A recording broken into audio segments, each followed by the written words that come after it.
The democratic space in Zimbabwe is rapidly shrinking under Mr. Mnangagwa's Mnangagwa government, with growing concerns about the erosion of political freedoms. Sanapina mashoko ashandisa vanhu vachinoti aiwa vakomana vezeta rapiki vobloka aiwa opposition MP aiwa kuti anopa feedback meeting zvashamisa vanhu vakati saka kwatukwena nekupi chaiko chaiko constitution yamuri kushanda nayo iri kukupai kodzero dzamuri kupesana nayo iri mboipai yatisingazivi.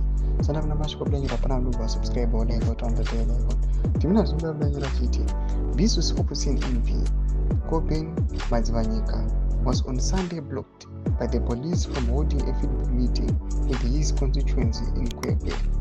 The meeting, which aimed to engage residents and address local concerns, was abruptly stopped by authorities.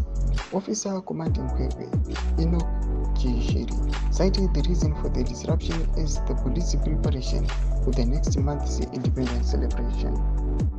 Because the police are preparing for independence celebration. As a result, no public gatherings are permitted in this time, Chishiri explained. However, Madzivanyika believes the true motive behind the ban is politically motivated. He suspects that his vocal opposition to the Broadcasting Services Amendment Bill, which he claims is repressive and unfairly forces motorists to pay for ZBC license, has put him in the crosshairs of the authorities. Speaking on the incident, Madzivanyika condemned the police action, saying, "We expect officers to act in a professional and non-partisan manner.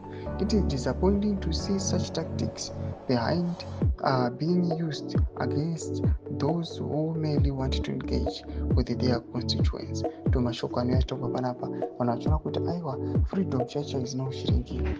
People wakona opposition rights avo they are being violated each and every day. Tudze mavhunguro emuri kudi pamusoro pechiitiko ichi muna comment section medu saka no subscribe waleka, turn on the bell icon.